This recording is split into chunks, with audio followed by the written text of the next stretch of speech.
tonight's podcast is about balancing data and storytelling. So as we go through this, we're going to be giving you tips like we always do.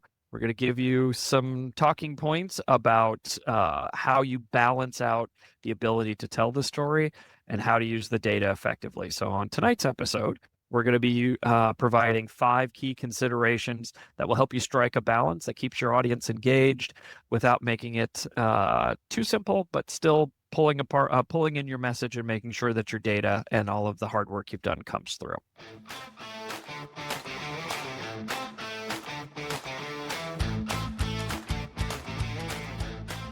I'm Chris Terranova, and this is the Generational Exchange. 4 generations, 1 conversation. The business world is a tapestry woven from different threads, the experience of seasoned veterans, the tech-savvy energy of the younger generation, and everything in between. And this podcast will unravel those threads, exploring the unique perspectives from panelists in their 30s, 40s, 50s, and 60s on today's business challenges. By bringing together their unique voices, we hope to spark new ideas, bridge the generation gap, and equip listeners with a well-rounded approach to navigating the ever-evolving business landscape.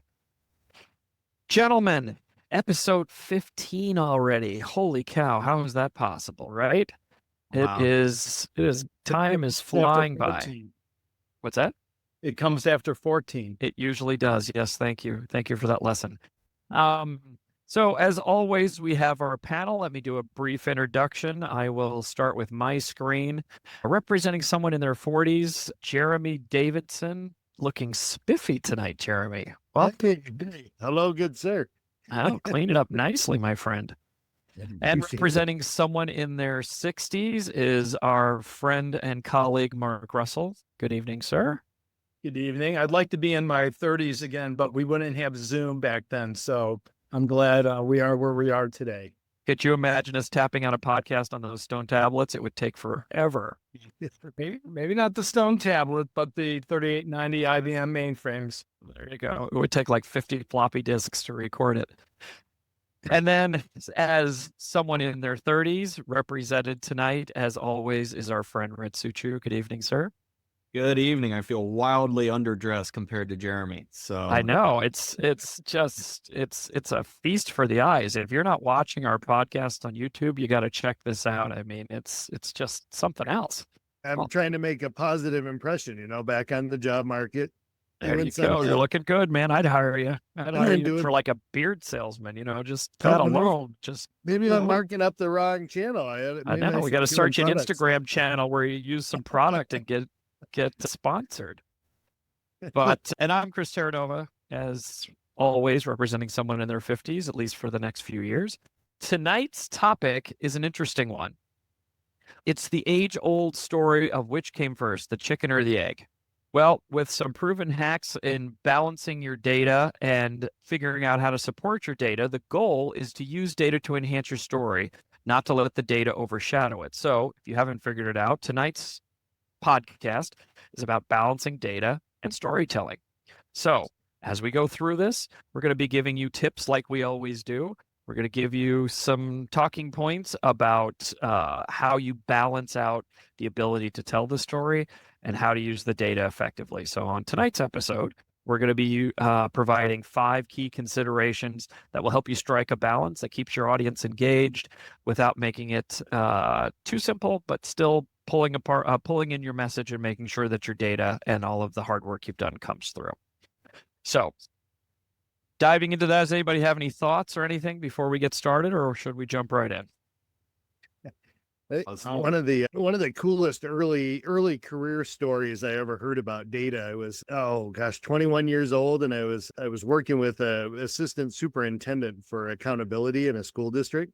Okay, and she was just this wonderful lady, almost like a grandmother kind of figure. Really, really smart, and it was kind of, not to date myself, this would have been early 2000s, before schools were doing a whole lot with data. And I remember sitting around, and one of the responsibilities we had was to put together the board decks.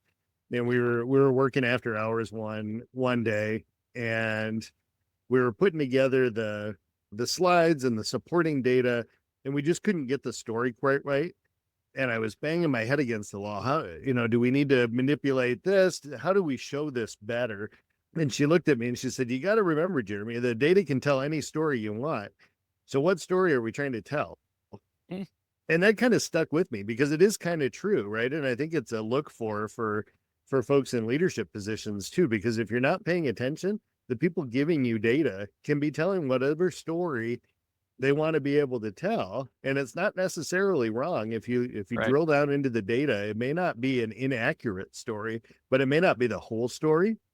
And that just kind of stuck with me as we built out a couple of PMOs and a couple of data analytics groups. That's a story that I always tell folks that, hey, you can use data to tell whatever story you want to tell. So let's be sure as we're going together and we're putting this together and we're building this out and we're telling the story that we're telling the whole story. So I just thought I'd toss that out there because that was a long time ago. That stuck with me for 20 some odd years now. Well, and I think it ties into a lot of the things that you've done over the years with data, right? Even though you're not a statistician necessarily, you've always been able to tell the story with data. And as we go a little bit further, we'll talk about that a little bit because I have a little story about that. But yeah, but interestingly too, tying into this in my new role at my company, one of the first things that I asked for and just received was someone to help with data, to get a full-time data manager, because we have a lot of great data, but it's in disparate places. It's all over the place. And what we tend to do is we have a little bit of data and then we add a lot of, I feel I wants to it. And I really want to quantify our story as well, right? So as we go through this, a lot of this is very telling for me because this is exactly what we need to be able to do is tell our story with fidelity, be able to tell it in a quantitative way. We can add qualitative pieces around it, but to able to make it stick, especially in a, mission-driven environment like I'm in, we really have to have quantitative data to show that it works. We have to be able to tell that story well. So, to me, data is very much top of mind. So I'm really excited to dive into this. But I think what you said about that story from your 20s, that's exactly what we're talking about, right? Is how do you tell your story? And we're going to break that down into pieces. So perfect segue into our talking points. Mark, anything to add or should we dive in? Dive in. All right. So the first point that we're going to talk about is making sure you understand your audience. So when you're providing data as part of a presentation or you're gathering data, who are your audience? What are their demographics? What are their interests? What are their knowledge level? You also have to think about what do they need to know? You have to make sure you're identifying the key information that they require. And then finally, how do they prefer to consume the information?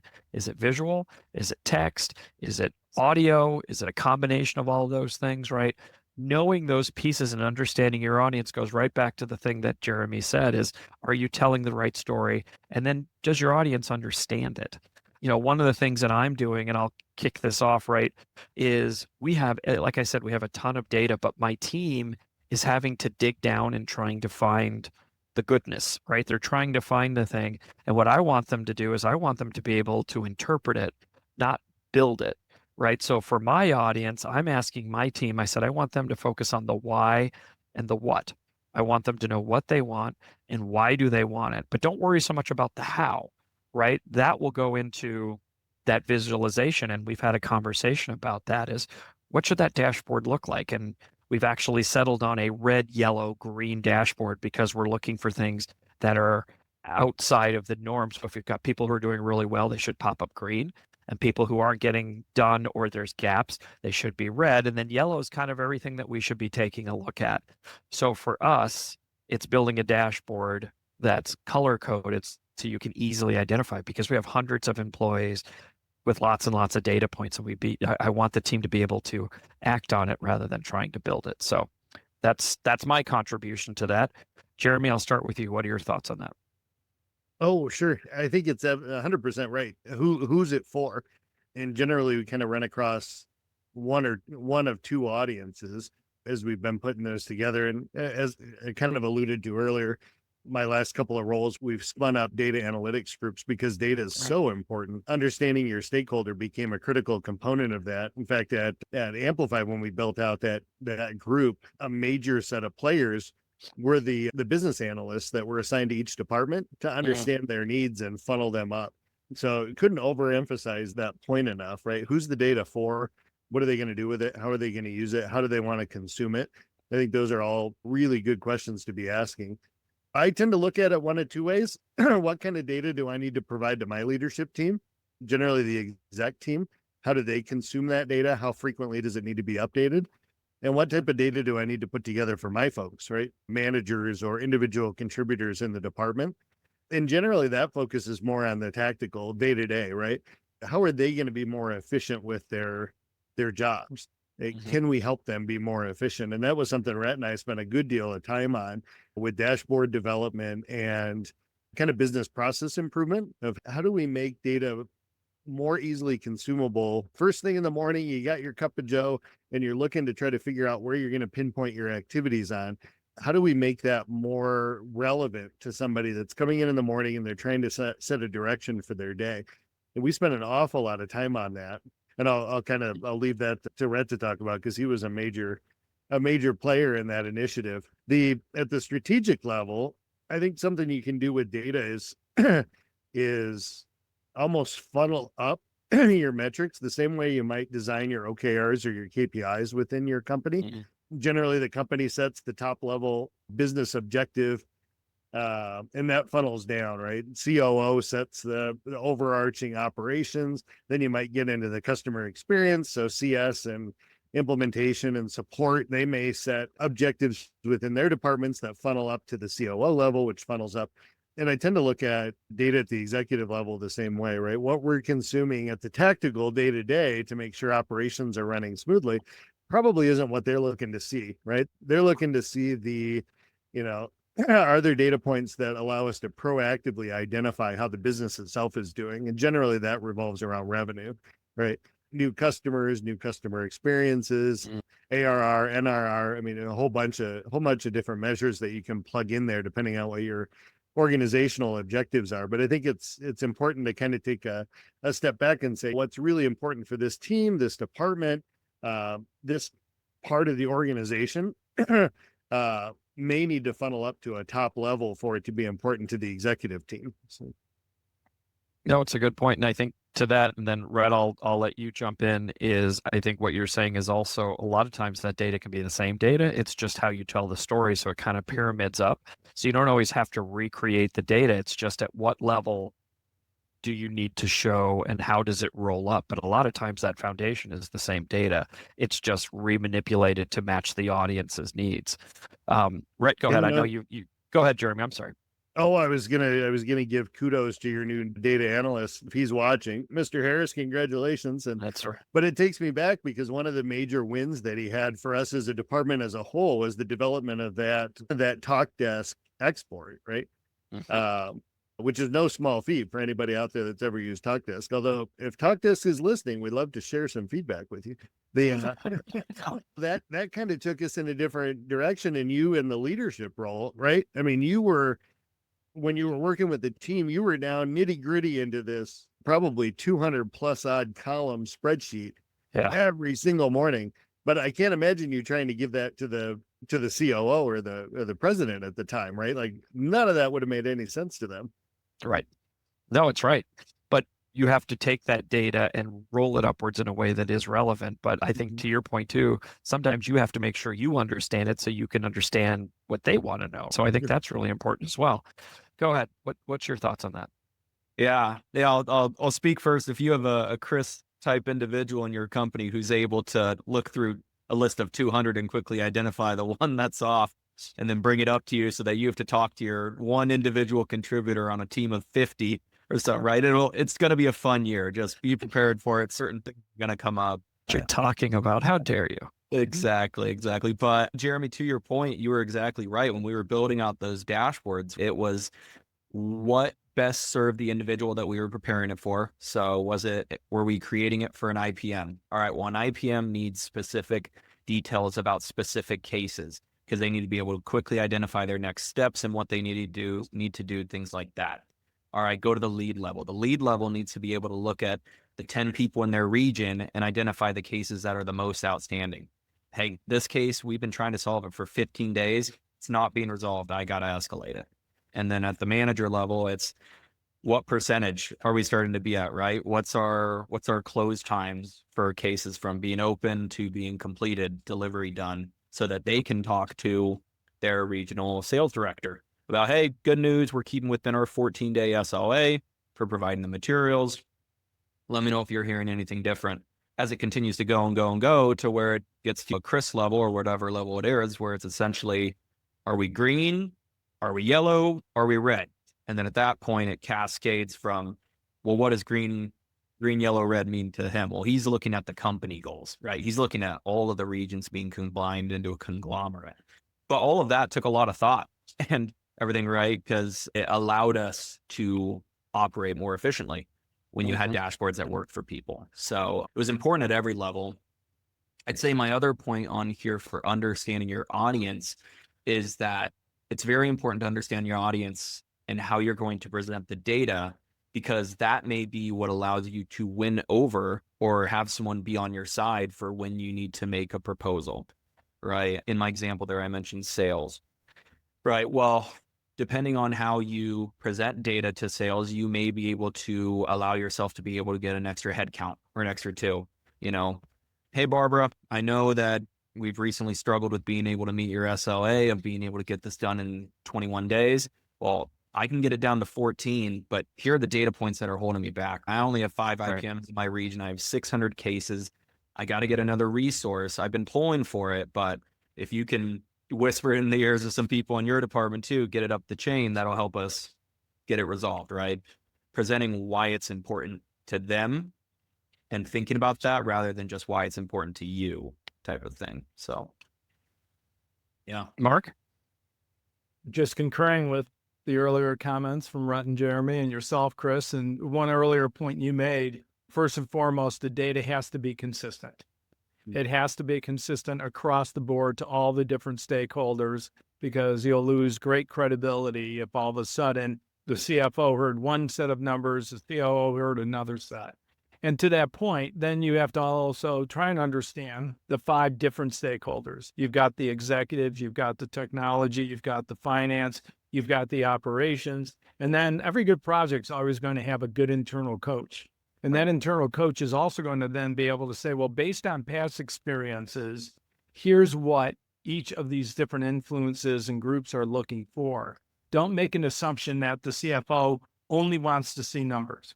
They may be equally, if not more, impressed with what's the story behind the numbers. So again, it's just kind of doing that delicate balance along the way. To Jeremy's first point, when he was very young in his career, and I could almost say I was mid-career, that's when data warehouses in the mid-90s and late 90s really took off. And a lot of the big 5 and global consulting firms were creating these wonderful dashboards and graphics around all the data. But there was only one accounting firm whose practice said, we don't care about creating it. We want to advise the executive team on what to do and how to interpret that data. And that became their competitive advantage for a good 5 years, because they were more focused on that than they were the quote, here, let me show you all these cool graphics and graphs and everything with the data. Well, I think all of that's right. And, you guys have all said this through your narrative too, is you have to ask, right? I think it's okay to ask. Like, don't be afraid to find out what they want. Don't assume what they want, right? Rhett, you were saying that in your narrative. Jeremy, you said the same thing. I don't think we've called that out explicitly, but, don't make an assumption of what you think they want to know. I think, to me as a leader, it's great if you ask me what I would like to see, right? I think it's good so that when you come into a leadership presentation, you're showing something that's relevant and valuable. And that goes back to understanding your audience, right? And sometimes you're reaching up above or farther down or somewhere, you may not know what they think. So don't be afraid to ask, right? And I think you guys all touched on that in a different way. Yeah, Chris, if I could, before we move on, I just want to hit on that point again about the importance of maybe adding a data person to your company, and or Jeremy, like you said, people aren't necessarily the ones that are deeper in the data, but know how to talk about data with teams and such. Is that what we found when we went through that exercise with Jeremy's team was that we found a lot of duplication of what we were looking for. So we would say we need X data point because it tells us Y. And then we'd get 5 points down and we say we need Z data point because we need A. And they'd say, well, those are the two same data points that you're asking for, right? Are they telling the same story, or are you looking for a different metric out of those? And it's allowing that team to speak more plainly on what numbers they want and why, rather than focusing on the how. That allows that story to kind of take place, right?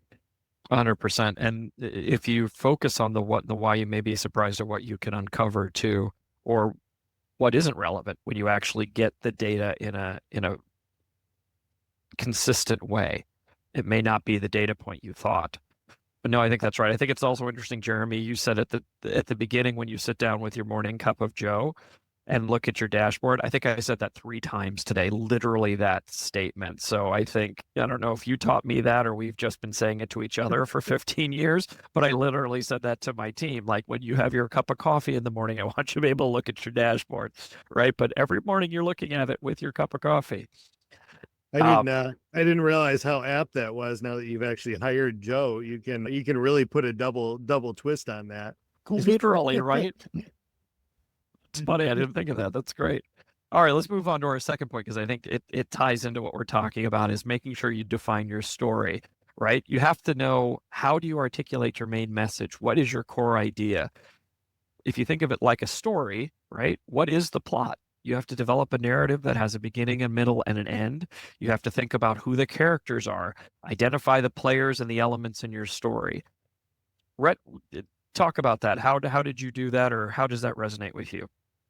Yeah. So for me, a lot of the story building was, again, and I focused in on this point because I figured you guys would cover a lot of the rest too, was really thinking about telling your story to your audience and how success not only benefits you, because a lot of the times you're going to be asked to present on the success of your team, but how that success is a success for the company or the success for another group, or how it builds to an even greater point of the company's goals, right? That kind of story of explaining it all the way through, I think can help you not only give thanks and kudos to your team and how you guys are succeeding, but also connect to the greater company message and get more buy-in from kind of the higher executive level.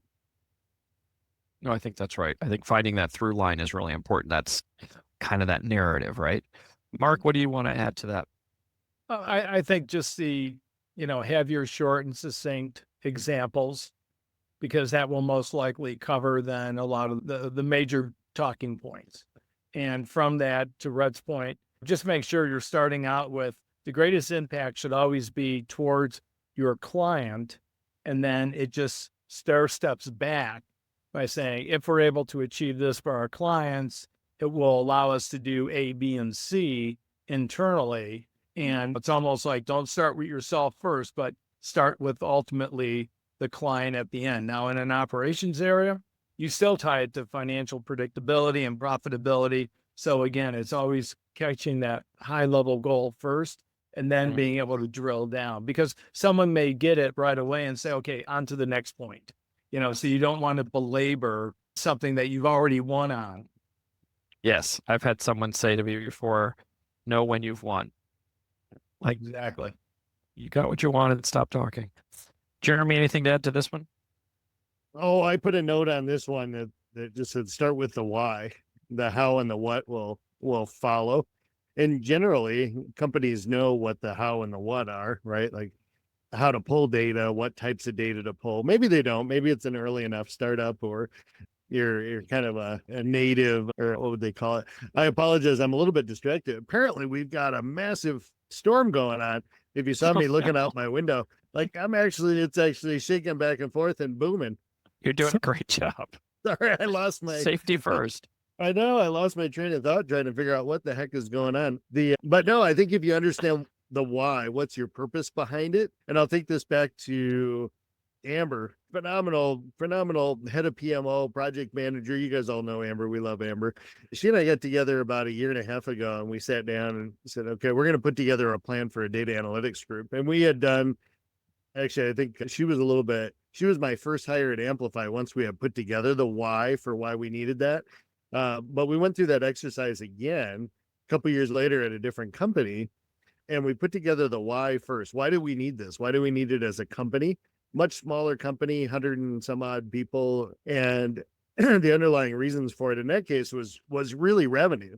We were having a hard time keeping track of data in this department, data in that department, data in this other department, and having everything funnel up through finance. And we put together a number of really, really solid use cases around the impact of not having that data alignment across the company. And from there, we built out the how and the what, right? How are we going to do it? How are we going to make all the systems communicate with each other into a centralized location? And what internal resources were we going to leverage? See, it knocked my light off the desk. It's a great video episode. Haven't checked our YouTube channel out. But that's where I thought this one kind of resonated with me is taking a step back and making sure you understand why, what exactly are you looking to use the data for, and then moving out and trying to figure out the what and the how and how to get it, how to pull it, how to build it together, how to display it. All that stuff can kind of come, but do you understand the why behind it? No, I think that's right. It brings me back to our time in our previous company too, when we started both inheriting teams and building new ones, right? We had a lot of people making generalized assumptions about what we were doing, or especially what we weren't doing. We had to be able to tell our message. What was the point of each of these teams, and being able to make sure that people weren't making either broad assumptions or taking one negative data point and painting the whole picture with all of the data, that everything was that way, right? Which kind of nicely dovetails into our next point, which is choosing the right data. I think that is one of the most important things to think about, is the relevance and making sure that your data directly supports your story. Can you provide it in a clear and understandable format? And then making sure that your visualizations enhance that understanding, whether, again, you're using video or graphs or charts or whatever you're using. Make sure that it's enhancing your story. And I think, again, maybe going back to that time, we had a lot of broad assumptions that we had to objectively push back on, right? And how we did that without, again, the I think, I feel, I wants. I didn't want to go in and say, well, I think our team is doing a great job. So what? Right? We had to be able to go in and say, objectively, this is our CSAT score. Here's where we are. Here's how many tickets we've done. Here's how quick we answered phone calls. This is how many customers the IPMs are handling. All of those things, we had to build that narrative, right? But it also helped us uncover a lot of places where we did have gaps that we didn't think we did too. So you also have to be prepared to interpret that data and do something with it. Brett, why don't I start with you on this one? Sure. Yeah.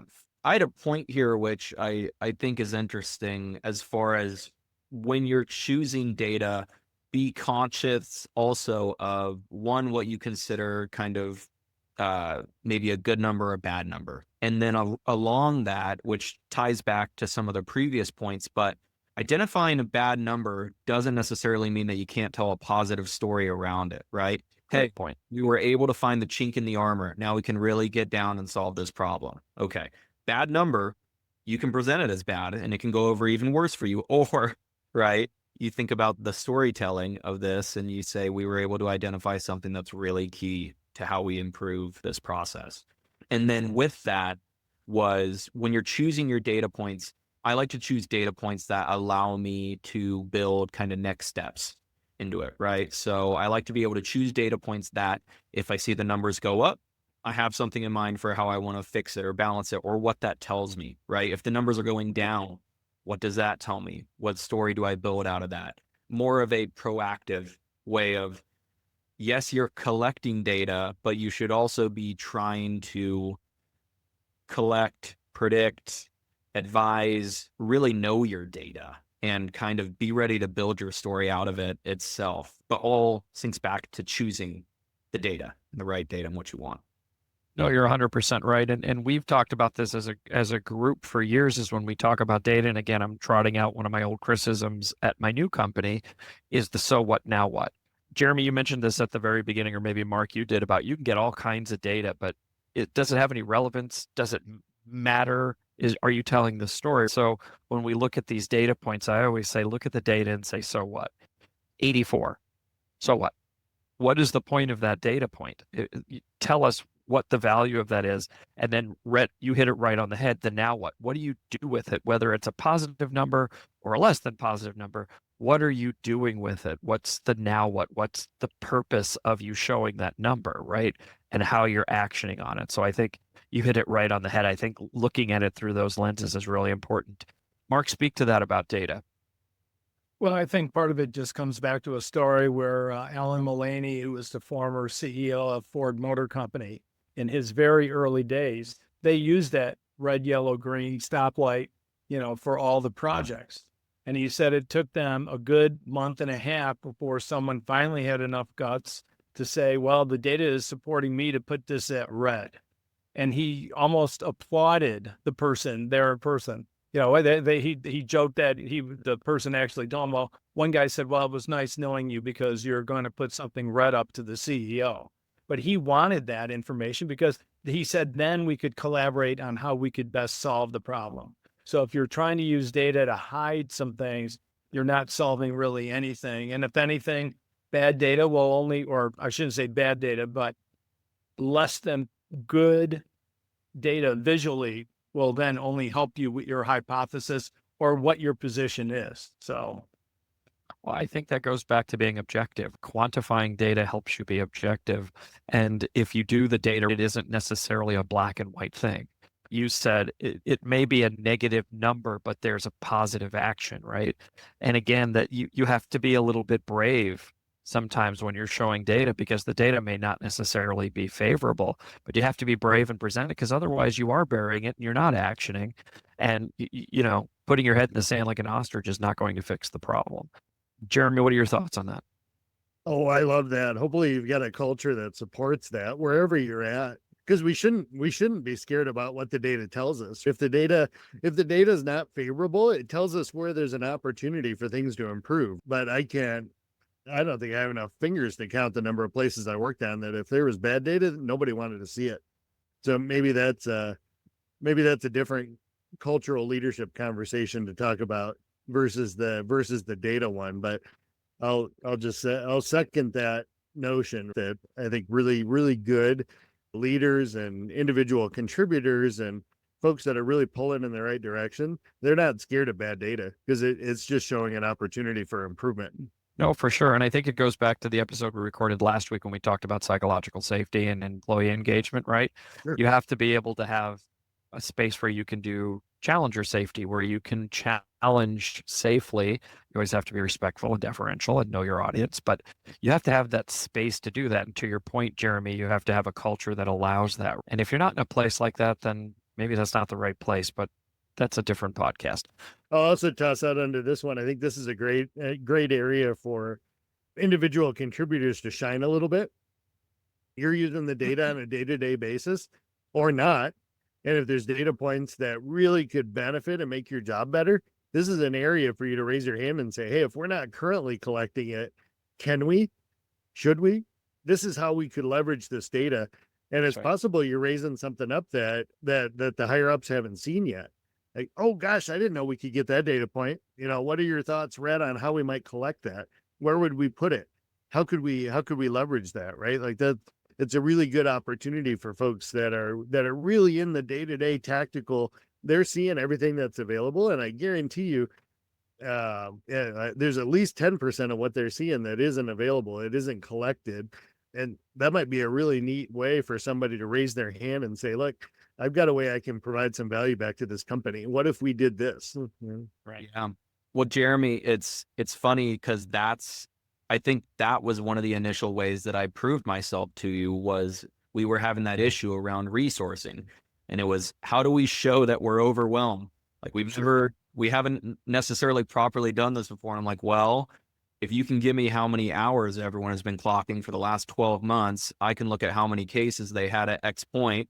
We can go over that and say, hey, they were going OT for this amount. And then, of course, we had a problem with people not clocking their hours. So then we had to bring even more data in with like, how many hours were you really working type of thing. So there was a bit of a balance there. But I mean, at the end of that project, I think it was about a 60-page Google sheet that, you know, could really help us start telling that story. And I was a project manager for you at the time, but it led into, okay, from there. Sure. Okay. And a really solid example of how it would have been easy to turn a blind eye, right? Like, oh gosh, look at how much stuff we're getting done on a 40-hour work week, right? That wouldn't have benefited us or the team, because the expectation would have been said, oh gosh, this is how many onboardings or concurrent, implementations could be done by an individual contributor at 40 hours a week. It would have set a precedent that the bar was here, and really it was up here. Folks were they were going above and beyond, which is super commendable, but that can totally mess up a forecast. But that's a good example of how you don't shy away from the numbers. Like, there was an opportunity for us to go back and say, hey, the expectation shouldn't be that you're doing 55, 60 hours a week, right? We want that work-life balance for you guys. Help us help you guys in setting those expectations. So yeah, it was a really interesting process. And for all the numbers data people out there, which hopefully everyone will be more so after this, I mean, it was really cool to be able to get to that point where you're like, okay, we have strong data supporting that a standard IPM will be able to handle a caseload of about 100 cases. That's where we're at after months of looking at this data, talking to the IPMs about how they're feeling, how much work they have, are they getting everything done in a day, all of that. And then by the time we hit that number and we went to our next hiring session, and that next year, almost no one got burnt out. Whenever the team got above 100 cases, we started to see them get stressed out, right? It was really cool to see the data kind of come into practice and help us make decisions. So, I mean, that was cool for me, at least. Well, we also, collectively built in a return on the investment on those resources too. And that was another data point that said, yes, you have to spend $3 million to keep it at that, but here is the value that we get in return. And it wasn't necessarily always just monetary, but to your point, it was also making sure people weren't burned out. We reduced attrition, which also has a cost to it, all of those things. So we wove a very broad narrative together. Didn't always work, but and you're not always going to get what you want just because you put together a really, really thoughtful deck. But at least we were able to say, okay, if we don't do this, here's also what happens if we don't. We're just calling it out. It's not again, you got to try to be as objective as possible. Okay, let's talk about the next one, which is integrating your data seamlessly. The first part of that is making sure that you're providing context. Make sure that the data that you're providing has meaning, is the context associated to the data. Do you have a story that you're weaving through the data? It all has to be integrated together, not just as an afterthought. And then making sure you're balancing out the data so that you avoid overwhelming the audience with just page after page of numbers, which is why you want to add a narrative to it.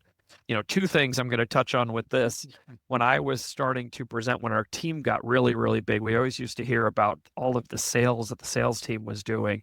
And the product team was building all of this stuff, and they were kind of like that was the sexy part of the business. That was like the heart and the brain, and it was really interesting. And we kind of took on a narrative, and I wove that into my data, was that all of our teams, I actually put the pictures of our teams on a spine, if you guys remember that. And I said, we're the backbone, and held things together. And this is why you have to make sure you support us, because just like without the heart and the brain, if we don't have a good, strong spine, we're going to fall over, right? So I wove that story into my data points. And the other thing I'm going to say too is when you're integrating data, Jeremy, you want to make sure you're giving the data that you need. And we've probably said this before on the podcast, but since we're talking about data, one of the things that Jeremy could do without fail was give you the data from 78 different directions, right? Like it was amazing, but sometimes it just needed a pocket watch, right? And Jeremy's building Big Ben. It's huge, right? It's this giant thing. And, sometimes you could overwhelm the audience with too much data. So that was something, Jeremy, that you and I had to work on, was like, start with the data that we need so we can tell the story and then build it outward. And I say that with love, of course, because I love your spreadsheet. Understanding your audience, right? It'd be like, I was up till 4 o'clock in the morning, and look, it makes cookies, and it's purple, and it's wonderful. I'm like, what time is it, man? I just need to know what time it is. But that was a learning opportunity for both of us too. Was I articulating my need to you, and were you able to, weave it into your narrative? It Right? feeds into so what I think what I think I'm hearing you say is that you want X, Y, and Z, right? That's right. That's right. Rhett. Well, yeah, Chris, it's funny. I'm glad you put the grandfather clock question or a bullet, because that's actually like, I learned that from Jeremy not to do that, because he learned it from you not to do it. So that project. And I learned it from Mark. So daisy chained the way down. Good. there you go. I didn't start on that big 60-page project until I clarified with Jeremy that he wanted it. So yeah. That's right. We got one bullet point out of it when we were done too. Yeah. After 60 pages of data. We need more people. Thank you. He gives it to me. I give you a page. You give me 3 bullet points back, and then your boss 1 and 1. That's right. He would trim it down. He would continue to trim it down. There's too much data. Then I'd be Chris, you mentioned this earlier, and we were kind of, overwhelming with data, right? When we had the opportunity to present on the town hall about IPMs and the amount of work that they did, right? We had to put a lot of considerations into what data point was going to be the most impactful and kind of make sense, right? So, I mean, we started with, they handle X amount of cases. And they were like, no one knows what cases means, right? Like that makes sense to us, but a sales rep isn't going to know what that means. So, okay, can we make it revenue based? Yeah. Okay. IPMs handle an average, $1.4 million worth of onboarding during a year. Okay. There's a data point that everyone at the company can kind of understand. Yeah. So that was an interesting process and really good for us to be able to do it. But yeah. Jeremy, any thoughts on this one? Oh yeah, I may bump AI to the test and refine and just key in. You've got a bullet point there. Avoid overwhelming the audience with too much data. Right. And we've all sat through those presentations where somebody, let me apologize for the eye chart. How many times have we heard that? Right. We're looking at the screen and it's got the whole grid and the matrix. And maybe we'll just call out on this one the importance between, you can put together the plan and you understand the why and you figure out the how and the what. But when you're presenting that out to folks, I would completely agree. If you give them that eye chart, the eye chart that you feel like you have to apologize for in your presentation, you should remove it, right? Because nobody's looking at that. They're looking for the story. And if that takes us kind of full circle back to leveraging data effectively, is wrapping it into the story. What are you trying to tell? What are you trying to share? What are you trying to get across? If you provide them with that whole mound of data, and as much as that used to irk me when we'd spend all that time putting together we're at the 60 pages, right? And we narrow it down into 1 page, and Chris narrows it down into 3 bullet points, and then leadership wants 1. Which one do we want to focus on? Right. But that's generally how it happens, right? Because we talked in the beginning, funneling it up, right? Yeah. That's the one piece of that story. And if you boil that back out when you're presenting your plan out or presenting your data out, what's that 1, 2, 3 things that are really, really impactful to that audience, and weaving that into your narrative versus the whole treasure box of data that you maybe have uncovered or have made available to folks. You're going to get the bigger bang for your buck that way.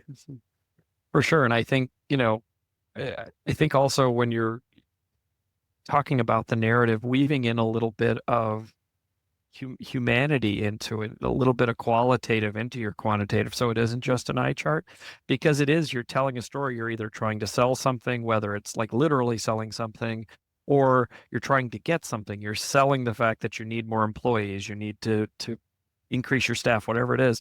If you just monotone go through these bullet points that are just drudgery, you would shut off, right? So how would you want to be presented too? So you have to tell it in a way that people you kind of hook them in. It doesn't mean you have to be a comedian, but you have to find a way to pull people in. I always used a sense of humor. Like I remember one year we were growing so quickly, I had the Jaws thing and it said, we're going to need a bigger boat, right? Because we were growing so quick, there was no way we were going to keep up.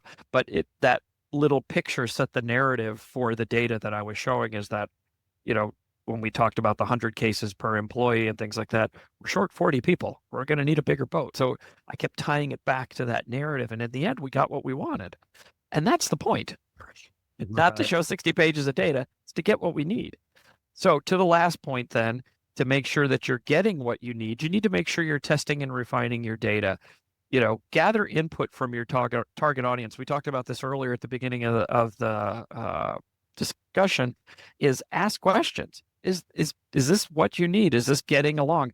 I mean, guys, we did this a lot, right? Where, Brett, you've told the story about how you presented all this data. I'm like, that's too much. And your partner was, that's not enough, right? But that was showing me before I showed somebody else, right? So you gathered input from your target audience. We iterated that and made adjustments as we went based on that feedback.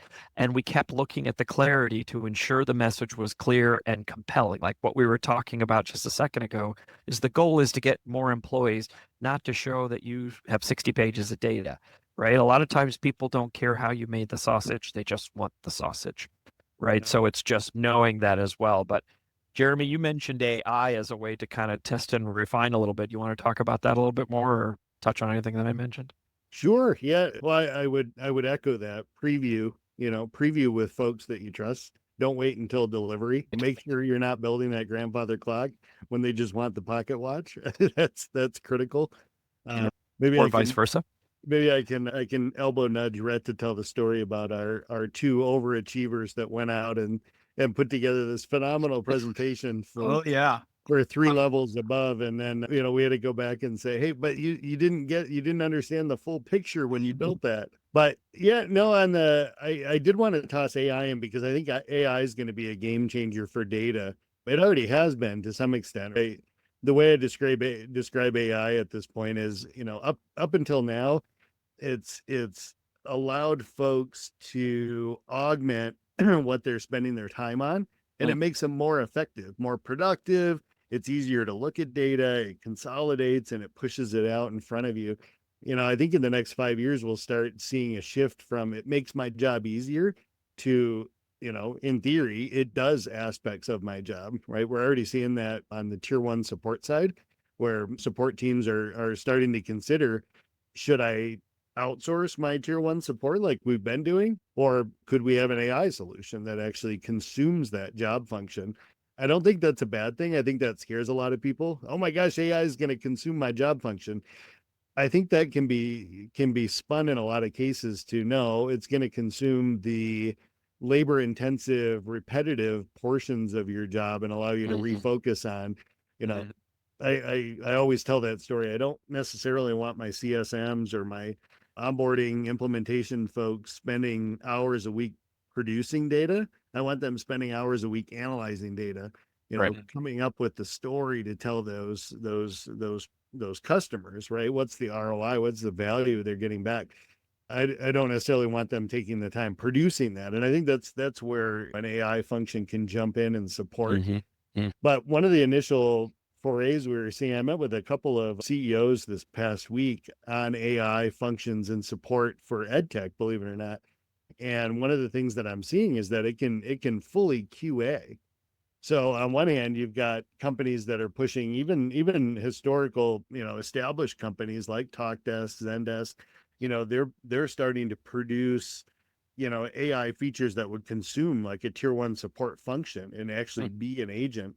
But you've also got companies out there that are producing AI that can analyze and report on data. And I think the two of those can integrate kind of seamlessly, right? Like I was telling the story, it would make me super nervous right now to grab an AI tool that consumed a tier 1 support function.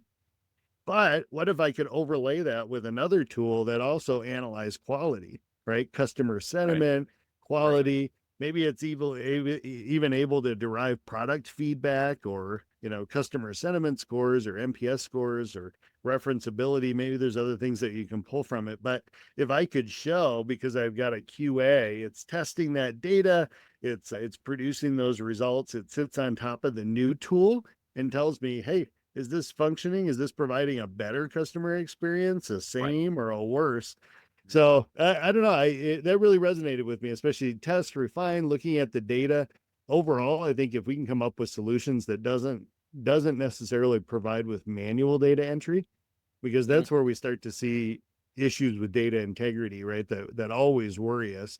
You might put together this awesome narrative, but if you don't account for the potential error for manually entered data, you're doing yourself a disservice, because there's always going to be an error rate associated with manually produced data. So I don't know. I think there's a lot of opportunity there in the AI space for data analytics, data production, QAing of data. Right. So I think we'll see movement in that direction, and that's pretty exciting. Yeah, I think it's a good point. Mark, any thoughts on this one? Oh, are you muted? No, I wasn't muted. I was just moving my lips like a ventriloquist, but the partner didn't like come through it too. Yes. So the mute monster did get me. Very good. All right. So 3 quick points.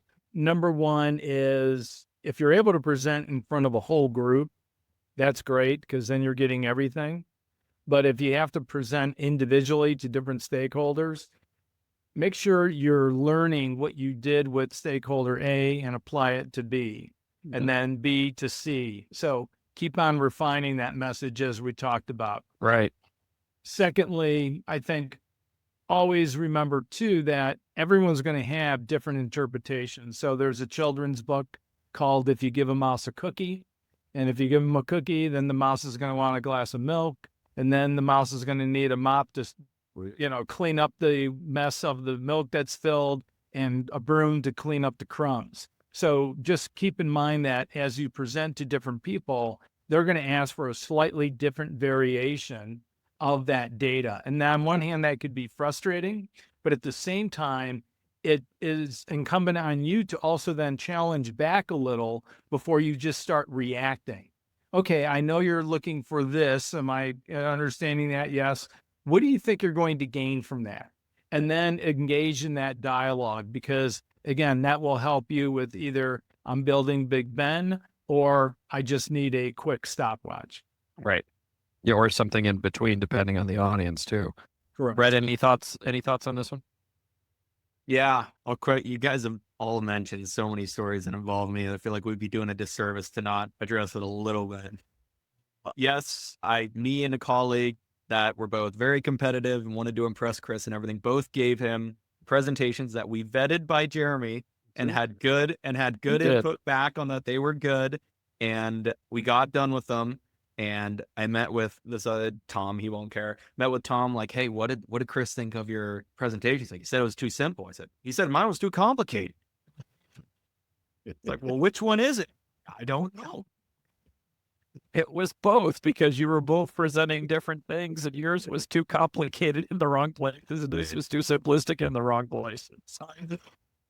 And of course, but you guys took my feedback, to be fair, which I know is intimidating when you're speaking to a senior leader, and you refined your message, and then Jeremy and I talked about it so that he could get my perspective, and then he helped interpret that message. So it worked out in the wash. It gave you a good perspective of what I expect.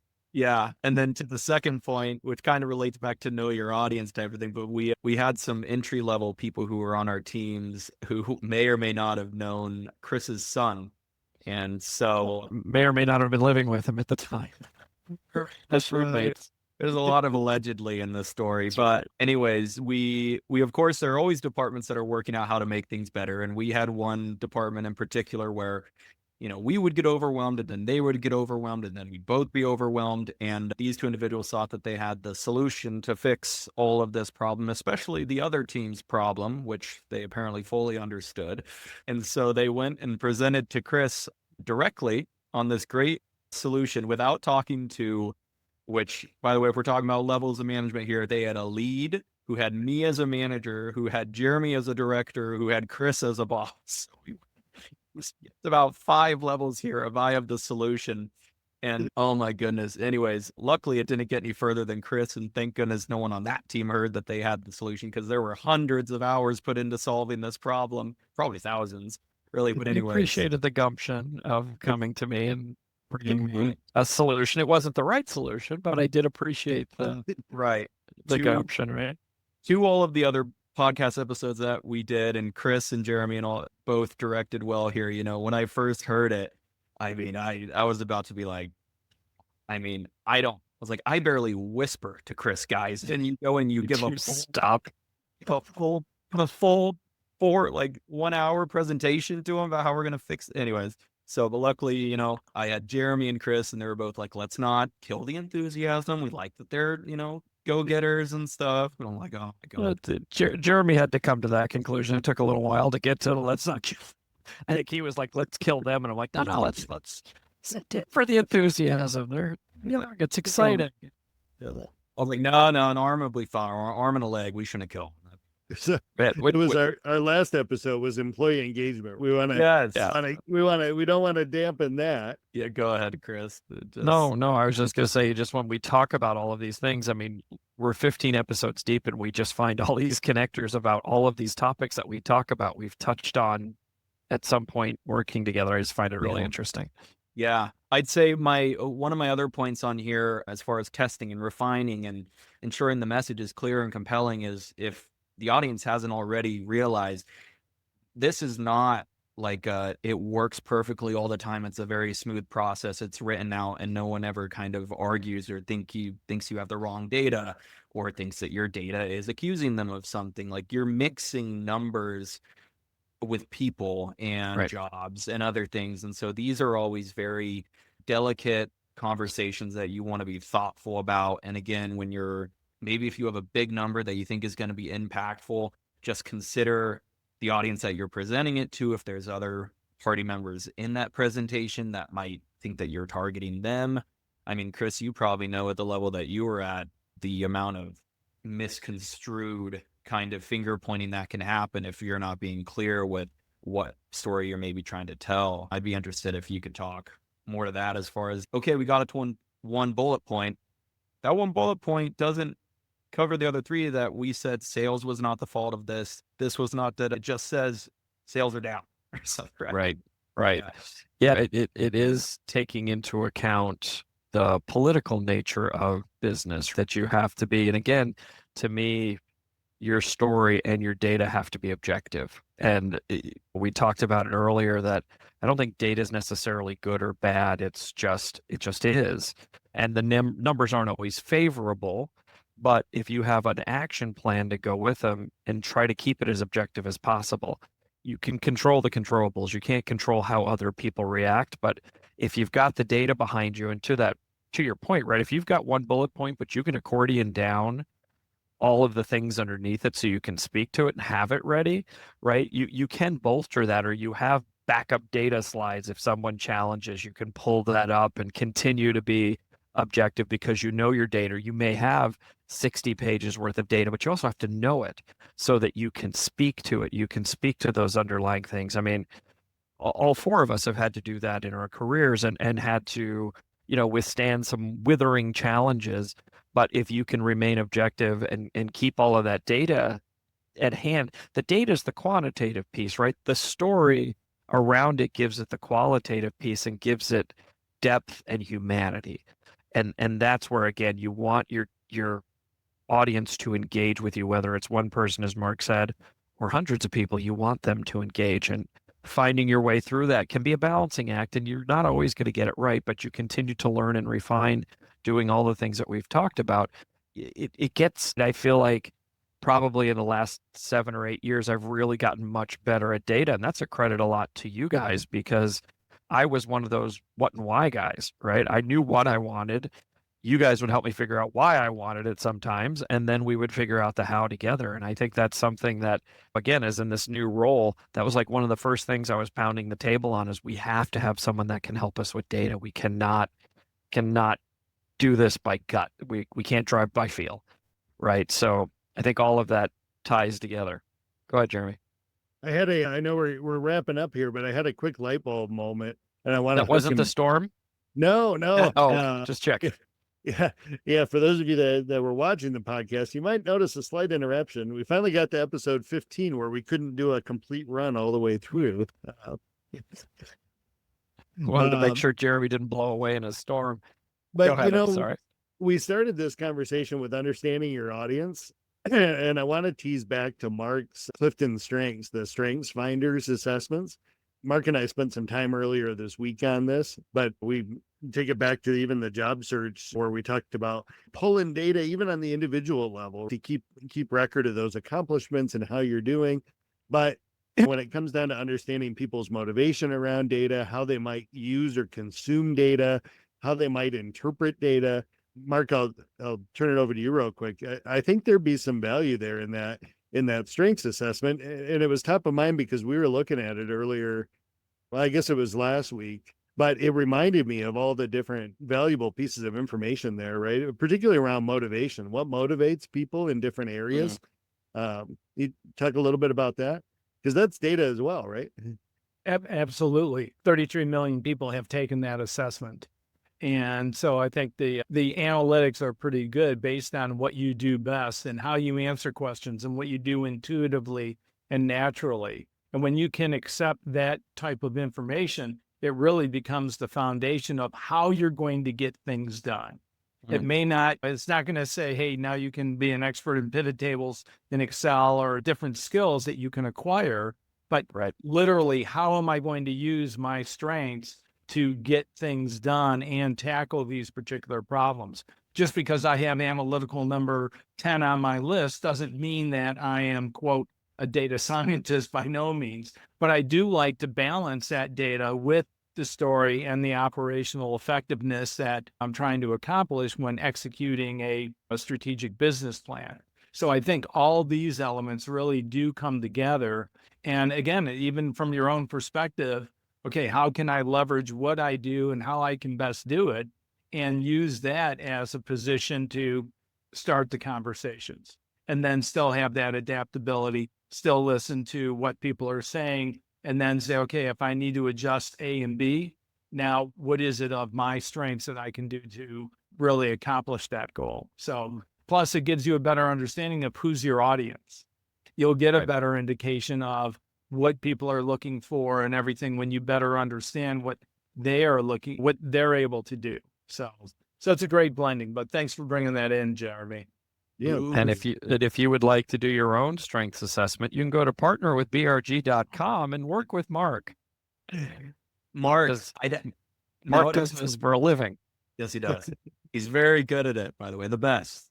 But Mark, that's interesting you mentioned that. I just thought about if an entire company had this assessment and such, and let's say you were going into a presentation, if you knew who the audience was and we've done it where you take a team and you put all their strengths together, whatever, and you can see where you're strongest and maybe lowest and such like that. If there have been studies done at all as far as like, if you have a large amount of overachievers, vary your presentation a little bit this way type of thing, or feel free, hey, you have a lot of people that are all about numbers. Feel free to dive into those a little bit more because they're not going to care as much about the half. I would never probably do a full page of my chart, but a half page of my chart where you can hit the data. That'd be interesting to know if there's correlation studies on those. I don't know. Just saying about that. I don't know of anything published. But again, I think as we talk about the value that people bring, the energizers that they need, right? How you weave that in, respectfully, right? That's what you and I worked on because competition is your number one talent theme. You love the benchmark. You want to know what other companies are doing and what other departments are doing and how you're going to benchmark against them. So then that was a easier conversation. I wouldn't say easy, but more data points to use against, okay, as you're looking to improve A and B in your own department and your own team, here's what some other folks are doing that you may want to consider if you haven't already done it, or it may validate exactly what you want to do and how you want to approach it. So again, all those data points all come in together. Yeah. But no, to that point, I mean, thinking about it, if I had one of my employees come to me and say, hey, X competitor is doing it this way, I think we can maybe look at doing something either different or similar to for XYZ reason, I would totally already have more buy into it because I'm a competitor and I'm looking at our competitors. And if they're better benchmarking there, okay, maybe we don't have to recreate the wheel here, right? Let's put some shiny diamonds on it or something, but we can copy that aspect, right? Yeah. Now you've grabbed my attention. Exactly. you know. And I think to kind of tie it off too, it shows that data can happen at all different levels, right? Data isn't just necessarily a number. It can be a type. It can be all kinds of things when we're talking about strengths. So I think it's a kind of an interesting way to wrap it up, to also say that your narrative can be more than just a number. Data can be more than just numbers, right? It can be all kinds of things. And really, again, maybe just to kind of reiterate the whole conversation, the goal is to use the data to enhance your story. It's not to let the data overshadow or be the only part of the story, right? You have to consider those factors, and you have to create a compelling narrative that will effectively communicate your message, whatever that message may be. You want to make sure that that through line is all the way through, both with your qualitative and your quantitative information. Guys, anything else you want to add before we wrap it up for the evening? This was a great conversation, as it always is. Nothing here. Good to see you guys. Yeah, good to see you guys too. Glad nobody blew away like Dorothy. So hopefully this was a good conversation. If you've listened to our shows, we always like to use our experiences. But as always, I want to thank everybody for joining us on this episode of the Generational Exchange. We hope the conversation between these generations has sparked some new ideas and helped you see the business world from fresh perspectives. Don't forget to subscribe. Please subscribe. We're on YouTube and Pandora and Spotify and Apple, and we're everywhere. Make sure you look for us and subscribe, because you'll get more insightful discussions across the generations. And if you have a burning question, or you have a topic you'd like to tackle, or even if you'd like to be a guest on our show, leave us a message on anywhere that we're posting the shows, or shoot us an email at cmsrconsulting@gmail.com. But until next time, from all of us here at the Generational Exchange, thanks for listening and happy learning.